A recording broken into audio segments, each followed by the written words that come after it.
Olá, boa tarde. Novo protesto pode tomar as ruas de Cachoeira do Sul no próximo dia 12. Os manifestantes querem chamar novamente a atenção da população para a corrupção e para o aumento abusivo de preços.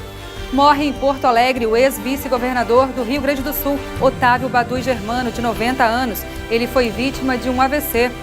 Dívida de R$700 mil com o Fundo de Pensão e Aposentadoria de Servidores volta a preocupar a Prefeitura de Cachoeira. O município pode ter contas travadas e ajustes dependem agora da Câmara de Vereadores. Violência nas escolas. Veja como a 24ª Coordenadoria de Educação trabalha para evitar agressões no ambiente escolar na região de Cachoeira do Sul. Hoje é segunda-feira, 30 de março. O NT Sul começa agora.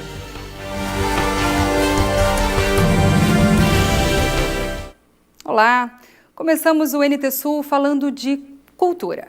Nos dias 16, 17 e 18 de abril, a cidade de Marau cedia o 27º Entreveiro Cultural de Peões do Rio Grande do Sul. Este é o evento máximo do movimento tradicionalista gaúcho na categoria masculina. E Cachoeira do Sul tem representantes. Veja os preparativos. As fotos espalhadas pela casa mostram um pouquinho da trajetória dos irmãos Thales, de 15 anos, e Taylor, de 18. Taylor já conquistou vários títulos, inclusive o de terceiro guri farroupilha do Rio Grande do Sul em 2013. Com muito estudo e dedicação, os dois trocam informações e incluem na rotina diária o aprendizado da cultura, tradições e histórias do estado, o que não é fácil porque um está na faculdade e o outro cursando o ensino médio. Eu estou cursando o segundo ano do ensino médio e é bastante conteúdo que eu tenho que passar no colégio e estou passando agora pelo período de provas e eu ainda tenho que estudar para as provas e tenho que estudar também para o concurso. E eu não posso deixar as notas caírem e não posso me descuidar do concurso também. Tá conseguindo? Estou conseguindo. Realmente não é fácil de chegar lá, né? O concurso lá no dia é só maravilha, né?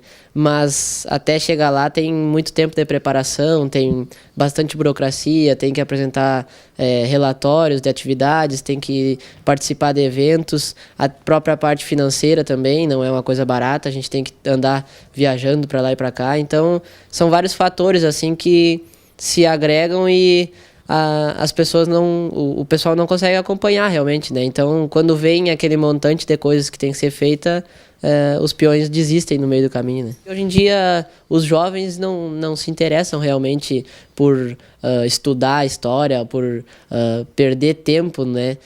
Estudando e se preparando para esse tipo de coisa. Então, é muito mais fácil para os jovens ficar por casa mesmo, fazendo outras coisas, né? Mas isso se discute bastante, assim, dá uma facilitada, né? Realmente, no acesso a esse concurso, né? Essa dificuldade torna, de uma certa maneira, também para quem gosta, o concurso um pouquinho mais atrativo, né? Essa dificuldade assim que a gente enfrenta, né? A dificuldade valoriza o cumprimento da missão, né? Um concurso de peão e piá farroupilha traz muitas responsabilidades, como, por exemplo, representar os 15 municípios da 5ª Região Tradicionalista e, no caso deles, por serem irmãos, pesa ainda a cumplicidade e confiança que um deposita no outro. O Thales descreve bem a sensação de ter o irmão mais velho por perto. Dá um alívio, dá uma segurança que eu sei que ali eu tenho um porto seguro para poder me guiar. Realmente, né? Isso já foi até falado na nossa prova artística da região, né? Que realmente a alegria é muito maior, né? De poder estar participando junto com o meu irmão, né? O nosso pai já concorreu também em 1993 e a gente fala, né, na nossa prova que realmente é uma alegria muito grande, né? Seguir esses passos e estar nós participando os dois, né? Mas realmente a responsabilidade também dobra, né? A alegria é em dobro, mas a responsabilidade também. Então, na prova artística dele na 5ª Região, eu estava mais nervoso que ele, né? Então, realmente, essa parte da responsabilidade a gente reparte, né? Então, é bastante responsabilidade mesmo. Um representante do gauchismo precisa ser versátil e a preparação exige, além da inteligência e concentração para os estudos, muita sensibilidade e veia artística. E tudo isso eles precisam ensaiar e memorizar em quase um ano de preparação para o concurso. Um tordilho retoçando e 2 baios seguidores. Além da parte artística e cultural, o concurso envolve também a parte campeira. E isso envolve, além de conhecimento, muita prática. Além do mais, também é a etapa do concurso que vale maior pontuação. E felizmente para o Thales e o Taylor, as lidas campeiras fazem parte da vida deles desde a infância. E além dos pais, o incentivo ao gauchismo tem raízes bem mais profundas. O seu Rubem é avô dos meninos e pelo que eles me disseram agora há pouco, o seu Rubem, o senhor é um dos grandes responsáveis por esse amor que eles têm pelo tradicionalismo. Isso é verdade? Sim, claro, sou um dos responsáveis por tudo aí, né? É? Uhum. Como é que o senhor criou eles? Como é que eles eram na infância? Eles sempre tiveram esse vínculo com o tradicionalismo? Sempre tiveram, desde pequenininho já me ajudando no campo aí, sempre. Começaram a dar cavalo, eles estão sempre ajudando no campo, né? E adoro, esse é o serviço que eles mais gostam de fazer, é andar a cavalo. É isso aí. E o que o senhor acha deles estarem participando desse concurso? Eu acho uma boa, né? Uma coisa que nós não podemos deixar cair o nosso tradicionalismo, né? Nós temos que manter a gurizada no campo aí para ver se eles não abandonam, né? Senão a maioria estão abandonando, né? Tem que manter a tradição. Tem de manter. Para nós até a parte mais fácil para nós é essa, porque a gente já nasceu neste meio e a gente todo final de semana tá aqui, todo final de semana tá nesse meio que é o que a gente gosta de fazer. O teu irmão já passou por esta fase que tu estás passando agora. Tu pretende no futuro continuar nisso e chegar já na fase adulta, competir também? Sim, eu pretendo. Pretendo, se Deus quiser, seguir os passos do Taylor como peão do estado. É? Sim.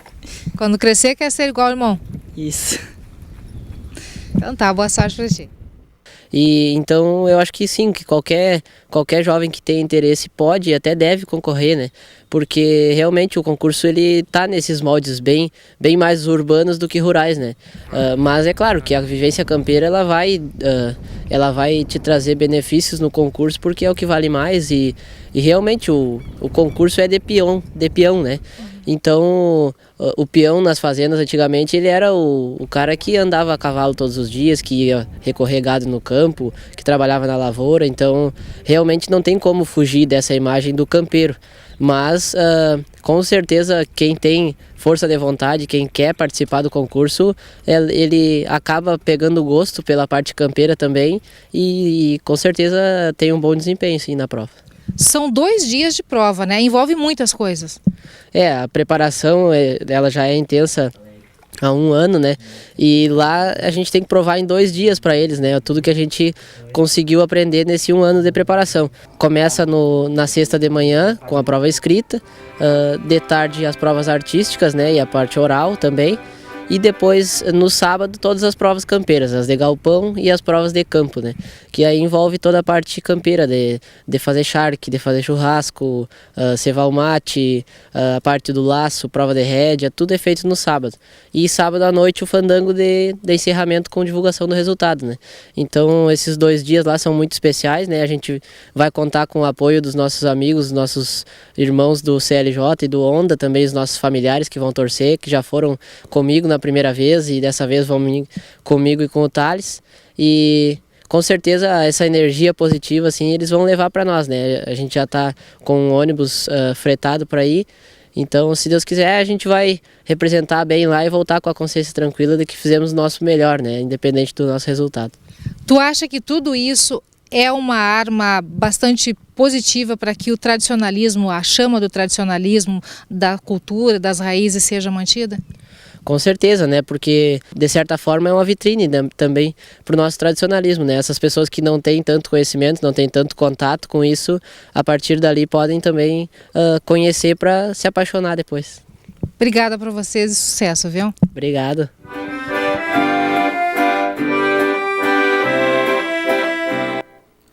O NT Sul trabalha diariamente para aprofundar a cobertura jornalística dos principais fatos de Cachoeira do Sul e do Rio Grande do Sul. E hoje nós estreamos um novo quadro, em parceria com o Jornal Correio do Sistema Fandango de Comunicação.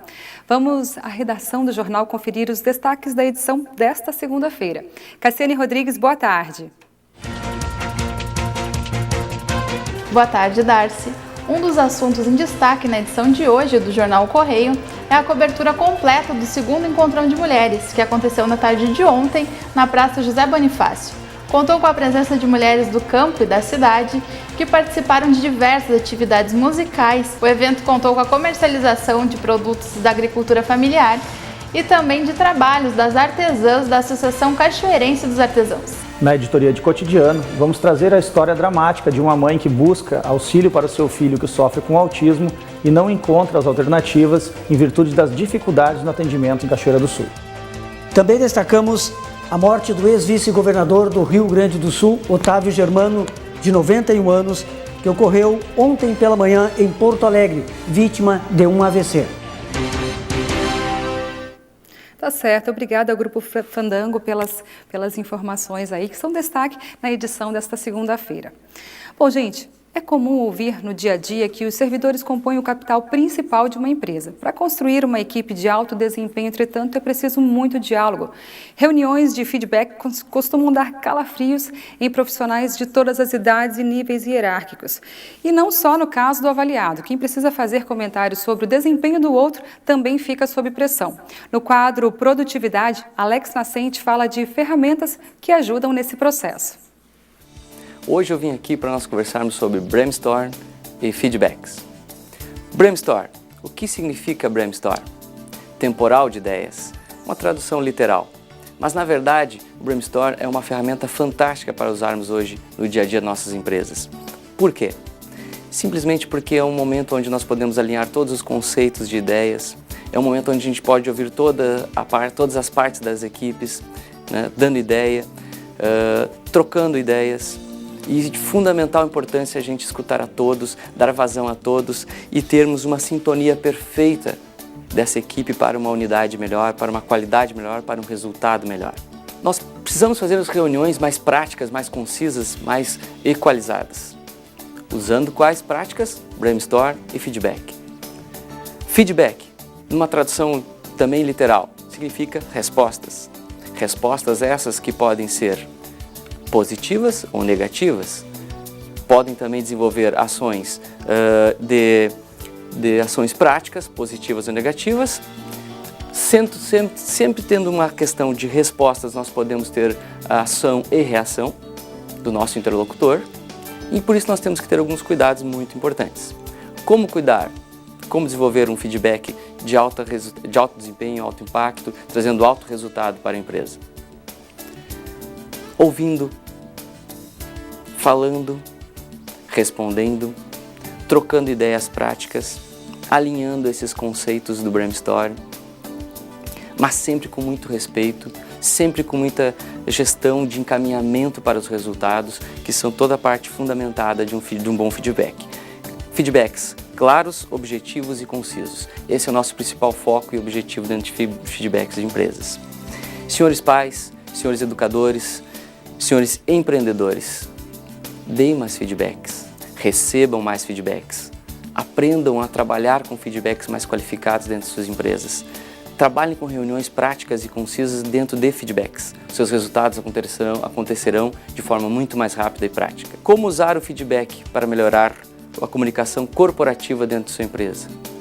Simples, porque vocês devem trabalhar com transparência, sinceridade, relacionamento, responder a todos os questionamentos de seus funcionários, perguntar a seus funcionários, principalmente coisas impactantes e perguntas fechadas, como ele lhe vê como empresário, como ele lhe vê como líder, como gerente, como gestor de sua empresa, como professor, como pai, como educador.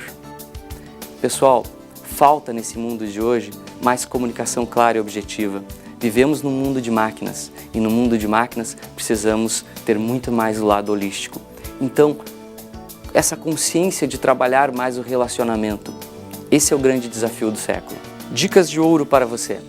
Nós precisamos resgatar cada vez mais a dignitude, a magnitude das pessoas que trabalham conosco, das pessoas que nos rodeiam, do ser humano, pois vivemos nesse mundo de máquina e tal qual precisamos de mais qualidades humanas. Não se esqueçam, o ser humano, as pessoas que estão aí lhe rodeando, que são as veias pulsantes da sua empresa, que trazem realmente todo o trabalho, toda a ação e todo o resultado para você e sua equipe. Dicas muito verdadeiras é que os elogios nos envaidecem, mas somente a crítica construtiva é que nos faz crescer. Muito obrigado, uma ótima tarde a todos e até semana que vem. Até semana que vem, Alex. Muito obrigada. Bom, depois do intervalo, o CEPERS decide se desfiliar da Central Única dos Trabalhadores.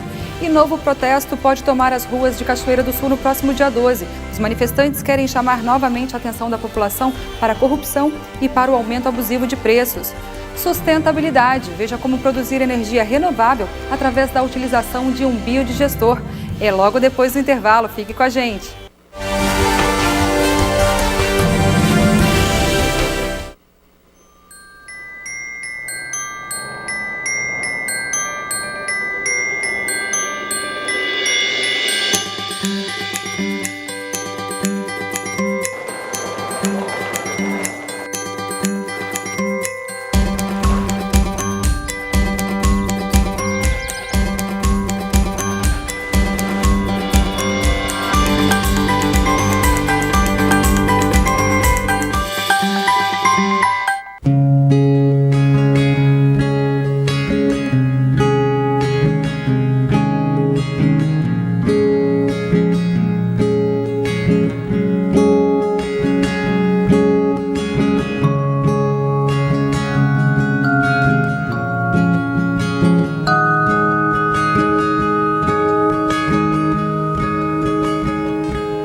Cachorros te ajudam com exercícios físicos.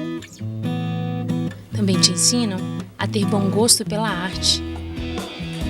Eles te ensinam a ter paciência.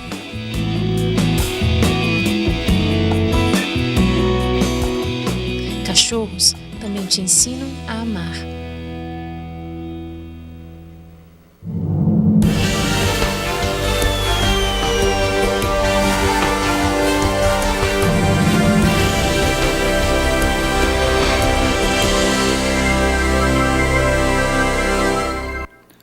O CEPERS Sindicato decidiu se desfiliar da Central Única dos Trabalhadores. A votação ocorreu na tarde de sexta-feira durante a Assembleia Geral da categoria, que também definiu as reivindicações dos professores para o governo do Estado.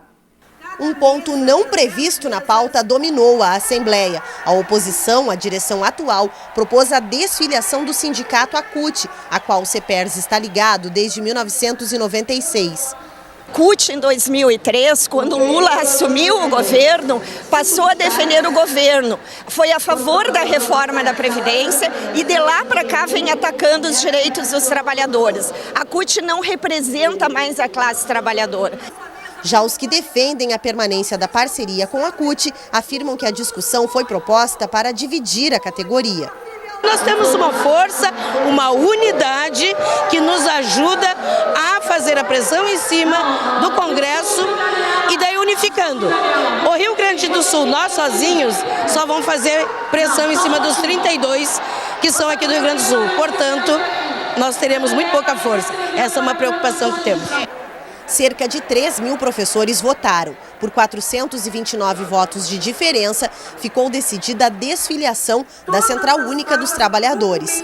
Eles também aprovaram o calendário de reivindicações para o primeiro semestre. No dia 7 de abril, haverá paralisação para discutir os 100 dias de governo Sartori e Dilma. Os professores também querem o pagamento do piso nacional, o que elevaria os vencimentos em 52%, e não descartam entrar em greve se houver parcelamento de salários. Um novo protesto pode tomar as ruas de Cachoeira do Sul no próximo dia 12. Os manifestantes querem chamar novamente a atenção da população para a corrupção e o aumento abusivo dos preços. Na primeira manifestação, cerca de 5.000 pessoas caminharam pelo centro da cidade para protestar pelos mesmos motivos. De acordo com os organizadores da manifestação do dia 15, nada teria mudado desde o último Dia Nacional de Protestos. As medidas anunciadas pela presidente Dilma Rousseff não foram satisfatórias. Muito se fala em sustentabilidade, energia renovável, redução de custos de produção, mas na prática, o que será que essas palavras bonitas significam? A quantidade produzida de dejetos é um problema para o meio ambiente. Os animais, por exemplo, são uma fonte extraordinária de gás metâneo, que polui a atmosfera com uma força 20 vezes maior que o gás carbônico. Veja como produzir energia através da utilização de um biodigestor. E como funciona a produção de energia através dos biodigestores? É feita através da queima do biogás, que é o gás gerado pela decomposição desses dejetos, né? Essa decomposição ocorre de forma natural, né? O gás é produzido naturalmente pelas fezes onde elas estiverem, né? Apenas o biodigestor entra como sendo uma câmara onde esse dejeto se decompõe lá dentro, né? E o gás que ele vai sendo produzido é recolhido para um balão, para um reservatório separado, para que ele possa depois ser utilizado como combustível, né? 50% a 70% desse biogás é composto por metano. Dentro dele, nós ainda vamos encontrar gás sulfídrico, nitrogênio, hidrogênio, entre outros, mas esses são os principais. Embora apenas 50% a 70% do biogás seja metano, que é o gás que nos interessa para gerar energia, dentro de uma propriedade ele já tem como ser utilizado in natura, né? Com um filtro simples, feito com limalha de ferro, é possível filtrar o gás sulfídrico, que é um gás corrosivo, né? Então, dentro da própria propriedade, eu já tenho como utilizar ele em motores estacionários ou em motores a gasolina, num gerador de energia, como nós temos aqui no Parque da FUBRA. Nós temos um gerador de energia, né, que funciona de forma natural a gasolina. Mas eu alimento ele com o próprio biogás, né, usando ele como combustível, eu vou estar gerando energia para alimentar fontes diversas dentro da própria propriedade.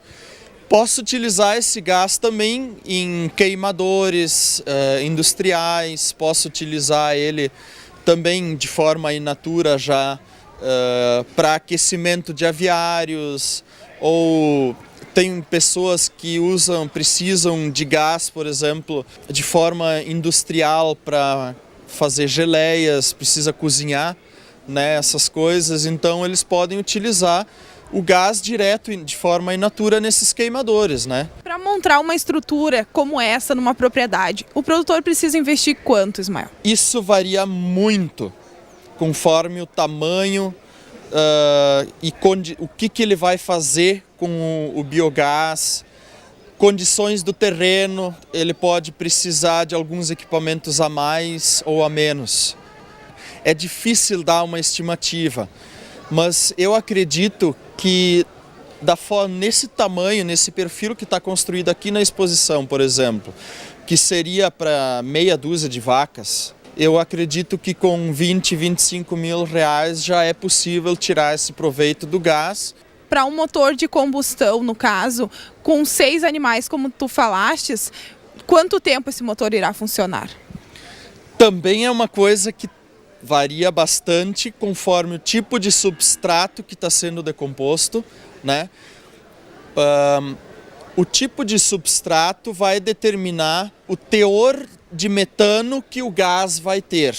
Também vai interferir na produção, quantidade total de gás e qualidade do gás. Quando a gente fala em qualidade, a gente se refere basicamente ao teor maior ou menor de metano, né? Aqui no parque da FUBRA nós só estamos trabalhando com dejeto bovino. Esse gás, na forma como está saindo agora, o pessoal da Univates, eles acreditam que esteja com 40%, 50% de metano apenas. É um teor bastante baixo, né? Mas ainda assim, com uma produção de 1 metro cúbico de biogás que está sendo gerado aqui hoje, né? Eles consigam fazer funcionar o gerador de energia de 45 minutos a 1 hora, com 1 metro cúbico de gás. Aumentando o teor de metano, né, eu consigo aumentar esse rendimento, né? Então vamos considerar assim, com um teor baixo de metano eu consigo fazer funcionar de 45 minutos a 1 hora esse motor. O cano de descarga de no caso um motor que utiliza deste biogás, quanto é a poluição que volta para o meio ambiente? A poluição vai ser a mesma que o gás natural GNV que se usa hoje, tá? É basicamente dióxido de carbono, tá? Ambientalmente falando, o GN verde utilizado é a decomposição de uma matéria que já existe na superfície da Terra, né? O gás natural, que também é um gás resultante de decomposição de matéria orgânica, eu estou tirando ele debaixo da terra, né? E eu estou trazendo esse gás para a atmosfera, né?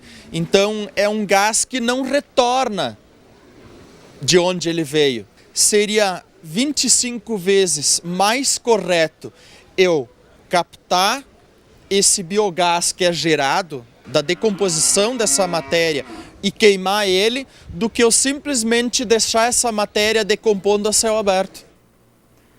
Vamos agora para os cuidados pet. Seu animalzinho de estimação anda coçando muito a orelha e às vezes até arrastando a orelhinha no chão?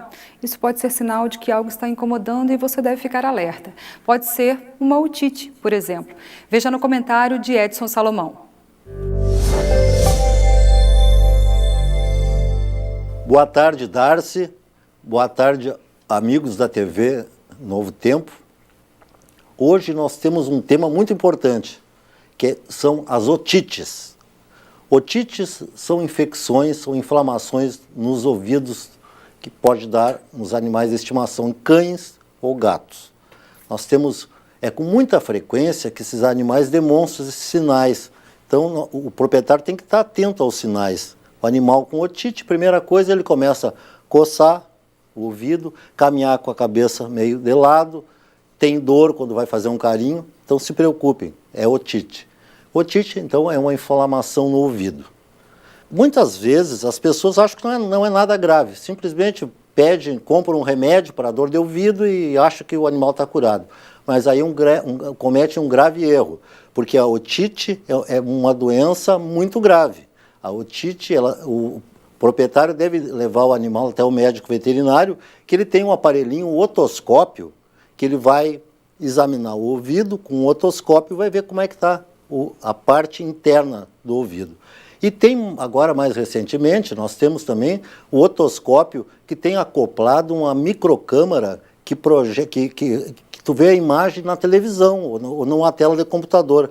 Esse aparelho, essa câmara aumenta, então a gente pode ter um diagnóstico assim, de ácaros sem precisar estar olhando em microscópio ou em lupas, né? Então é muito importante.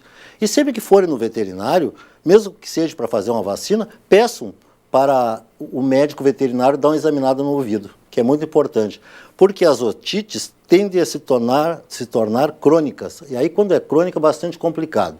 Então nós temos o ouvido do cão, tem o ouvido externo, o ouvido médio e o ouvido interno. 70% das otites são no ouvido externo. Depois vão evoluindo, rompe o tímpano, passa para o ouvido médio e depois para o interno, onde que se torna bastante grave.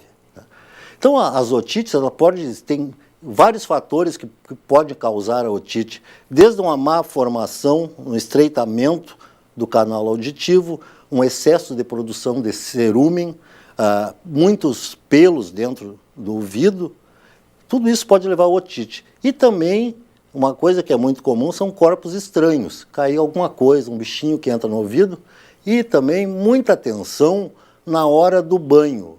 É fundamental que o ouvido esteja sempre seco, então tem que colocar algodão no ouvido na hora do banho. Colocando esse algodão, protege para que não entre água e o ouvido não pode ficar úmido. Então, tem raças que já têm predisposição de ter otite. São essas raças que têm orelha comprida, como o cocker, né? Então, esses animais têm bastante frequência, têm otite. Então, pessoal, eu queria chamar a atenção para vocês, para cuidarem dos ouvidos dos animais, prestarem atenção, se o animal estiver coçando, não medique esse animal por conta, porque se a otite se tornar crônica, nós temos que gastar muito mais. Nós temos que fazer cultura da secreção, fazer um antibiograma e identificar se é fungo, se é ácaro ou pode ser simplesmente também uma bactéria. E espero, então, que a partir de hoje vocês prestem mais atenção com os cuidados nos ouvidos dos seus animais de estimação. Até a próxima. Obrigada. Até a próxima, Salomão. Morreu neste domingo em Porto Alegre o ex-vice-governador do Rio Grande do Sul, Otávio Badui Germano, de 90 anos. Ele estava internado em coma na Santa Casa, em Porto Alegre, há 2 meses após ter sofrido um acidente vascular cerebral. Otávio Germano era advogado e começou sua carreira política em Porto Alegre como vereador em 1954. Foi vice-governador do Rio Grande do Sul durante o governo de Amaral de Souza, de 15 de março de 1979 a 15 de março de 1983. Otávio Germano também era um dos proprietários da Transportes Nossa Senhora das Graças e sócio do sistema Fandango de comunicação. Veja a seguir: dívida com o Fundo de Pensão e Aposentadoria de Servidores volta a preocupar a Prefeitura de Cachoeira. Déficit de R$700 mil pode travar contas do município e ajustes dependem da Câmara de Vereadores. E no quadro Saúde, Nutrição, refrigerantes são produtos indispensáveis na mesa de boa parte dos brasileiros, mas o especialista faz alerta sobre os riscos para o organismo. É já, depois do intervalo.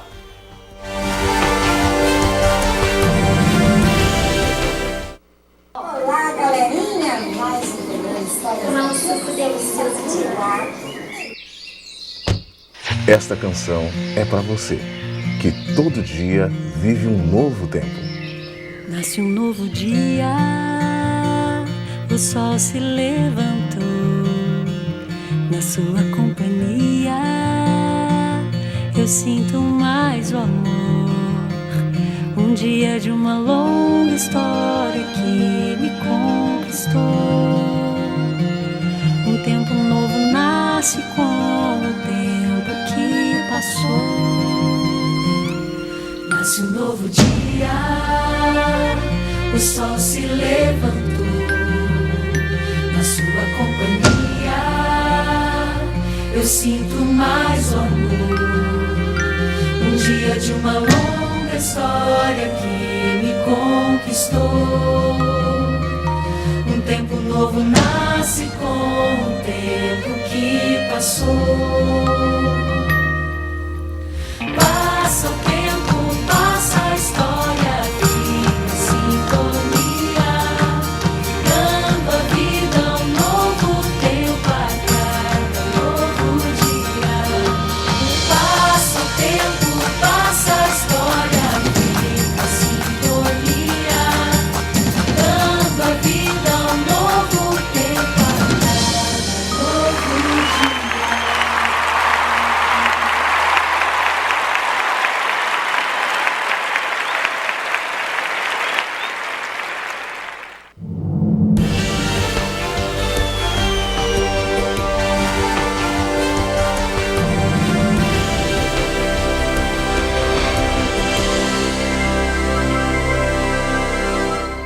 Artistas de Cachoeira do Sul de diferentes estilos se encontraram na última sexta-feira no palco do Cine Via 7. Foi a primeira edição do espetáculo Tons Culturais. O evento reuniu um misto de música, dança, encenação, poesia. Encontro nos arrebóis, o mesmo brilho dos sóis e capoeira.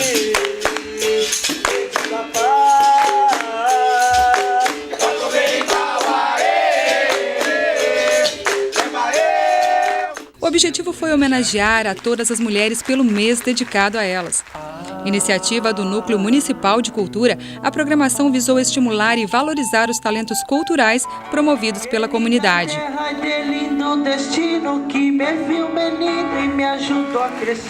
O público presente vibrou com a qualidade das apresentações. E foram vários talentos, viu? Parabéns a todos os envolvidos. A Prefeitura de Cachoeira do Sul espera novamente pela Câmara de Vereadores para decidir sobre a votação do projeto de lei que renegocia a dívida com o Fundo de Aposentadoria e Pensão dos Servidores Municipais, o FAPES. O valor de R$ 700 mil precisa ser parcelado com urgência para que o município não perca o certificado de regularidade previdenciária. Mas, para isso, a Prefeitura precisa da aprovação dos vereadores. A dívida da Prefeitura com o FAPES iniciou junto com a sua criação, no ano de 1994. Na época do INSS, a contribuição era de 11% para os servidores e 23% para a Prefeitura, número que caiu 4% para ambos com o regime próprio de previdência. Isso fez com que ele, ao longo do tempo, acabasse se descapitalizando. E pelas novas regras do Ministério da Previdência, nós temos que anualmente fazer um cálculo atuarial. Esse cálculo atuarial ele fixa uma alíquota de contribuição, formada por uma alíquota normal e uma alíquota suplementar. A alíquota suplementar é exatamente um cálculo em cima daquilo que se perdeu na contribuição. E nós temos que fazer o recolhimento mensal baseado nessas informações. O problema ocorre porque no ano passado o projeto de lei enviado pelo Executivo para o reajuste da alíquota patronal de 23,28% para 26,17% não chegou nem a ir para votação na Câmara de Vereadores. Como nós não tivemos a aprovação dessa lei, o Ministério se reporta às leis que nós já encaminhamos num período anterior, que é justamente o que está sendo gerado um passivo referente ao último quadrimestre de informações que foram encaminhadas, de setembro ao 13º de 2014. E esse valor, então, soma R$ 700 mil? Exatamente, soma R$ 700 mil.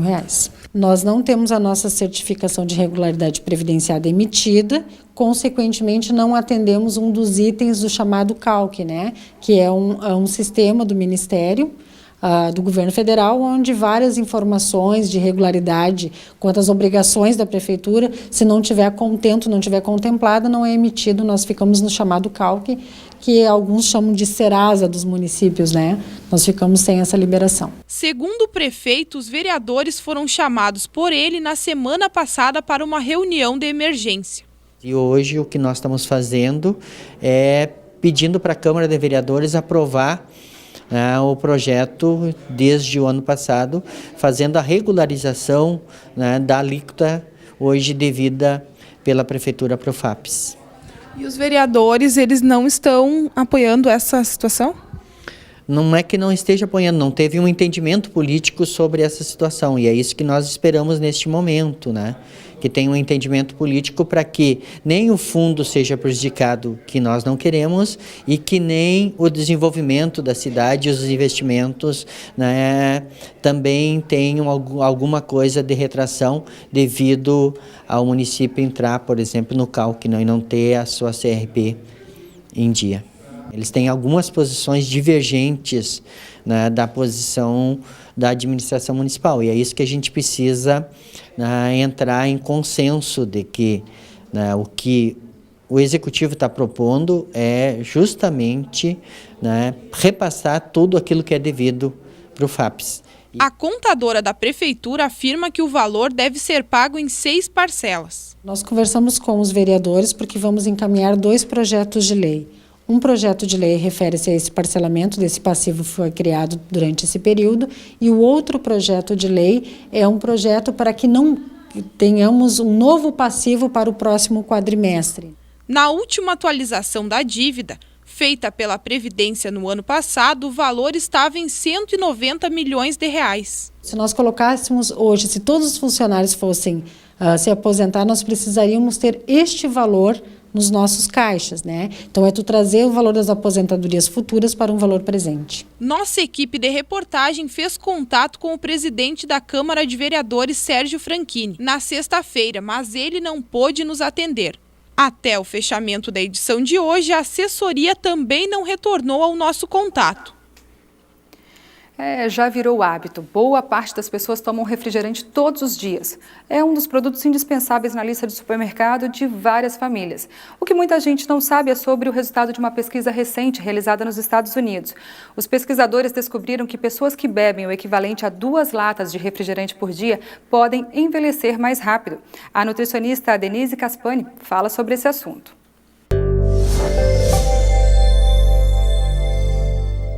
Olá, como vai?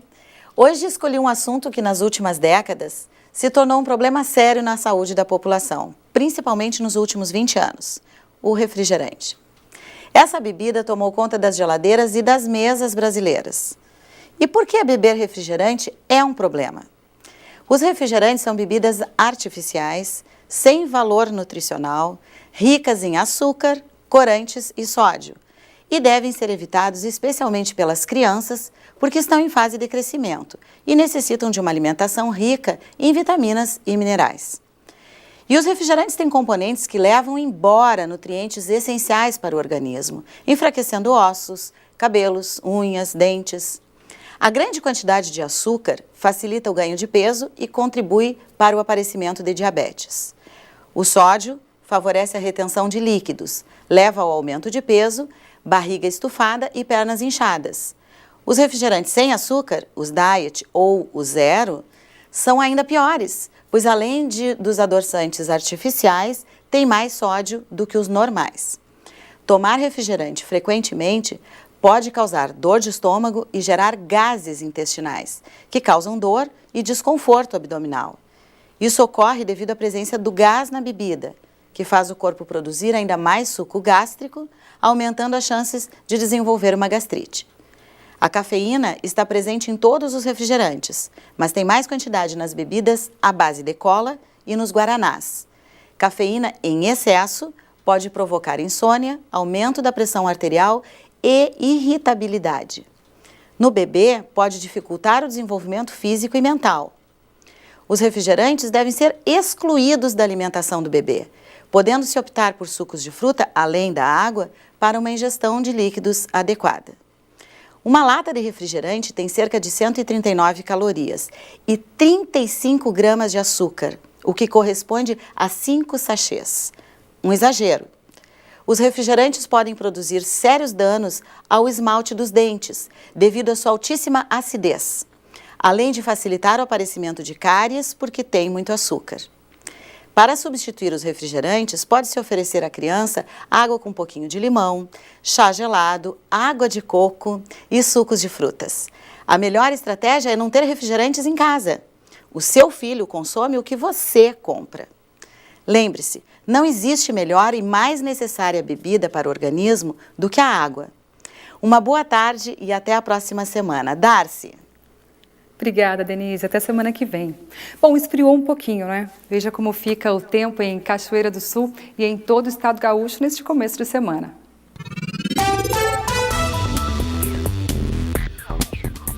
Em Cachoeira do Sul, o dia amanheceu com chuva. O sol, entretanto, deve aparecer com muitas nuvens durante a tarde.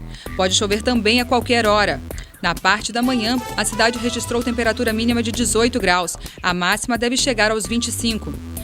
Para amanhã, o tempo já deve melhorar. Previsão de sol com algumas nuvens, não chove. Mínima de 19 e máxima de 27 graus. Na quarta-feira, o tempo segue estável, com sol e não chove. Mínima de 18 graus e máxima de 28. E vamos agora ao mapa para ver como fica o tempo em todo o estado.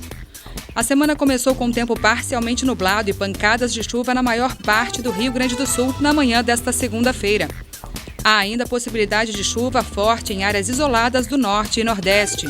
Durante esta tarde, porém, o tempo melhora e o sol aparece em praticamente todas as regiões gaúchas.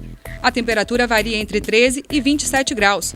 Em Porto Alegre, choveu no período da manhã, mas a chuva cessa entre a tarde e a noite. Vamos agora às temperaturas máximas previstas para hoje. Em Pelotas, no sul do estado, máxima de 26 graus. Para Porto Alegre, máxima de 25. Em Passo Fundo, 24. Em Santa Maria, 25 graus.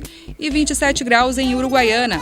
No litoral norte, em Tramandaí e Capão da Canoa, 22 graus.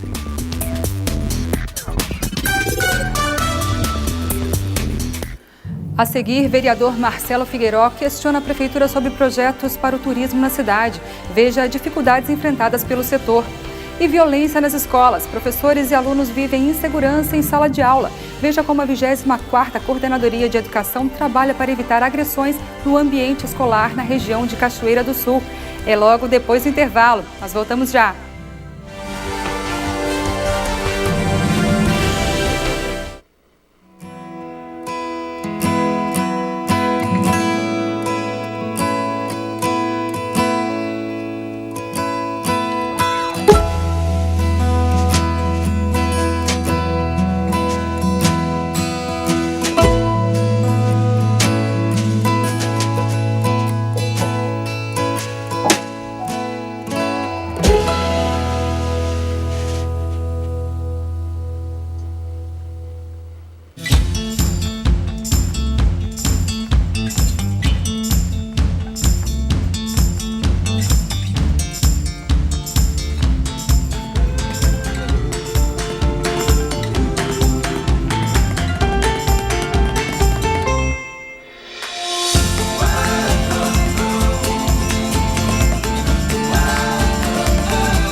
Participe de nossa programação. Acesse novotempo.com/NTSul. No site, acesse o link Você Repórter. Preencha com seus dados e envie sua sugestão de reportagem ou pergunta para os nossos comentaristas. novotempo.com/NTSul.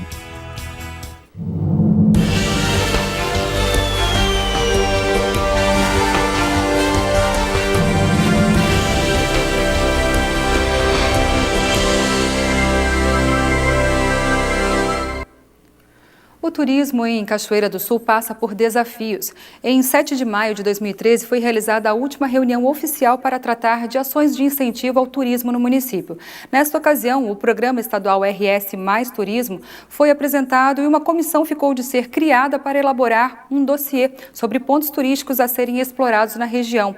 Na última sessão da Câmara de Vereadores foi aprovado um pedido de providências em que o vereador Marcelo Figueiró questiona a Prefeitura sobre os andamentos dados depois da apresentação do RS Mais Turismo.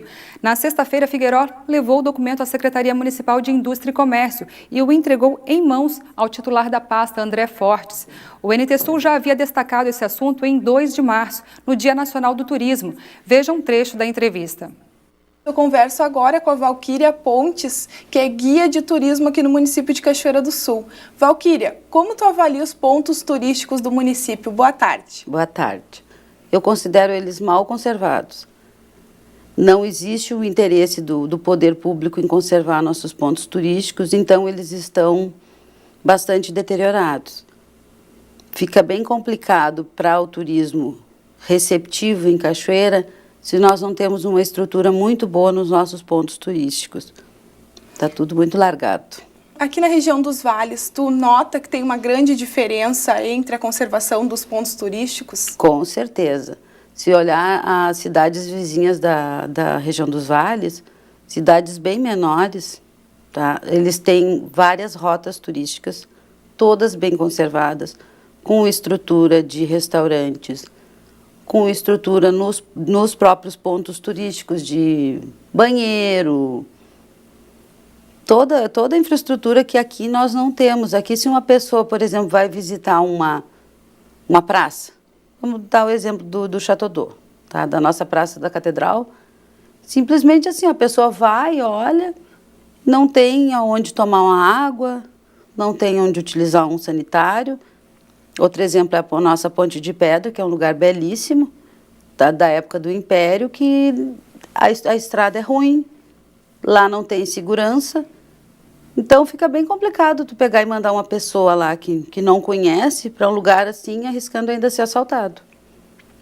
O que tu acha que precisa mudar aqui no município para melhorar esse aspecto? Primeiro lugar, tem que ser criado alguma secretaria ou escritório de turismo específico para o turismo, para que sejam feitas ações voltadas para a divulgação e para a melhor conservação dos prédios. Eu conheço mais pessoas cachoeirenses que conhecem a Quarta Colônia do que conhecem, por exemplo, a nossa Ponte de Pedra, porque é mais fácil, tem estrutura, são organizados passeios seguidamente para esses lugares. E para quem está na região dos vales e gostaria de vir à Cachoeira do Sul, tu indica que visite quais pontos?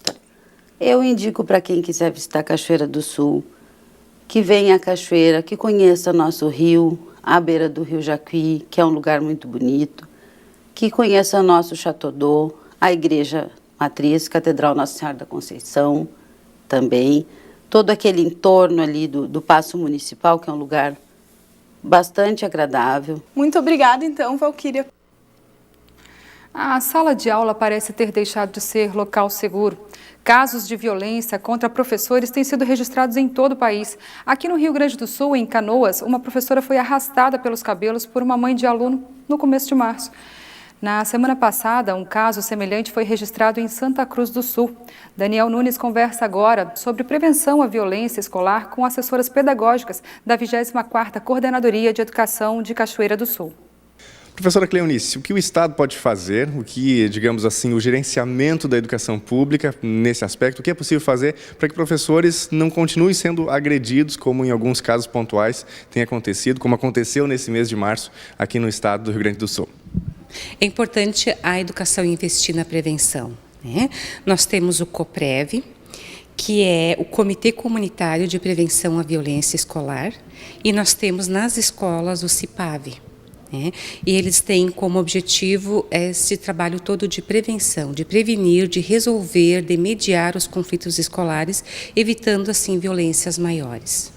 Ok, a gente está conversando aqui também com a Veridiana Arruda, que trabalha juntamente com a professora Cleonice. Veridiana, agora esse é um projeto, digamos, é quase uma sementinha que está sendo plantada, esses dois projetos, para que tenhamos resultados no futuro, a médio e longo prazo.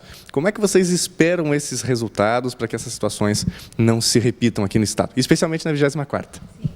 Acho que a grande intenção do COPREV, né, do CIPAV, desses conselhos, é criar uma rede, é formar uma rede onde todos possam auxiliar. A comunidade escolar possa auxiliar e as parcerias, que pode ser universidades, a própria Polícia Civil, as delegacias, o que mais, as escolas em si, em torno daquele problema que vai ser gerado, que ocasionou alguma violência, né, para poder prevenir isso. Então, a escola em si vai ter que estudar, né, e ver qual é o problema, o principal problema que tem gerado a violência nas escolas. Ok, professora Cleonice, pela experiência que vocês têm aqui na 24ª, e aqui, até onde se sabe, não temos casos desse tipo, o que mais tem gerado, e pergunto já isso também para a Veridiana, o que mais tem gerado, tem sido o gerador de violência nas escolas? Foi realizada uma pesquisa no ano passado pela própria coordenadoria, onde foi identificado o bullying como uma das principais causas, né? O bullying, o preconceito, as brigas entre colegas, né? As discussões em sala de aula.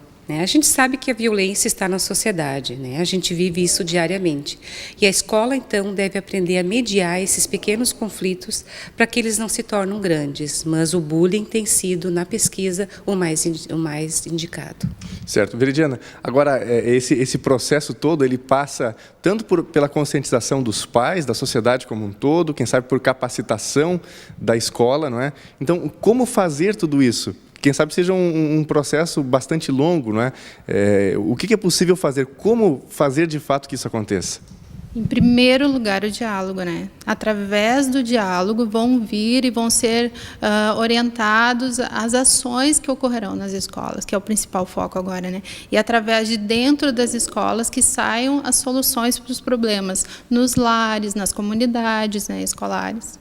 Esse é o principal. E aí as ações vão vir dependendo de cada região pela vulnerabilidade que ocorre. Né? Sobre este projeto que começou, que inclusive foi uma iniciativa da nossa primeira-dama aqui do estado do Rio Grande do Sul, Maria Helena Sartori, e que aqui já na 24ª já tem adesão de 9 escolas. Não é? Fala um pouquinho mais, você já descreveu um pouquinho no começo, mas sobre como esse trabalho acontece, esse trabalho de conscientização, enfim, de prevenção de bullying e tudo mais, da violência, especialmente nessas regiões de vulnerabilidade social.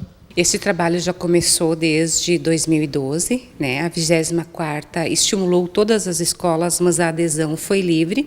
Nós tivemos na região 9 escolas que aderiram e dentro deste trabalho foi o ano passado realizado um curso, né, de 180 horas, com o pessoal das escolas, juntamente com os alunos. Então, a gente teve relatos muito positivos de que esse trabalho realmente vale a pena. E neste ano, a gente vai dar continuidade a esse trabalho, intensificar, incentivar para que mais escolas possam aderir e resolver os seus conflitos internos. Em relação à cobrança do professor, tendo em vista que os pais já têm, quem sabe, o pavio mais curto, não há tanta paciência, mas o professor tem que cobrar o aluno em muitas situações, precisa cobrar algumas regras que são estabelecidas pela escola para que haja funcionamento. Há um medo já por parte do professor, ou quem sabe uma falta de cobrança por medo dos pais? Não acredito que haja medo, né? Mas sim uma nova forma de diálogo entre professor e aluno, entre pai e professores. Isso está ocorrendo, né? E a longo prazo a gente vai obter resposta. Eu acredito que através do diálogo nesses comitês, né, nessas comissões, o que vai ocorrer? Eles vão chegar a entender que o diálogo é a melhor forma de solucionar qualquer conflito. E que a gente vai ter que mediar ao invés de querer arrazoar com as coisas, achar razão para tudo, né, o certo e errado. Mas primeiro passo é o diálogo, e através do diálogo vai se ocorrer as ações. Mas não acredito que haja medo da parte dos professores, e sim uma posição talvez diferenciada de pais e professores quanto à educação de filhos e alunos. Tá certo. Professora Cleonice, já para a gente fechar aqui, há certamente uma cobrança grande por parte da imprensa, por parte até mesmo do poder público, muitas vezes, ou de quem está na oposição, e da sociedade para que a educação pública seja de qualidade. Agora, responsabilidade dos pais. O que o pai e a mãe podem fazer para contribuir por uma educação pública melhor? Se fazerem presente na escola. Né? Estarem presentes não somente nas reuniões, não somente quando solicitados, mas sempre que ocorrerem qualquer situações difíceis com seus filhos. Estarem presentes, ajudarem, colaborarem. A escola precisa dos pais na escola. Com certeza, certamente todos nós podemos fazer um pouquinho pela educação, pela escola de nossos filhos. Só o esforço coletivo pode construir um ambiente escolar mais seguro, não é mesmo?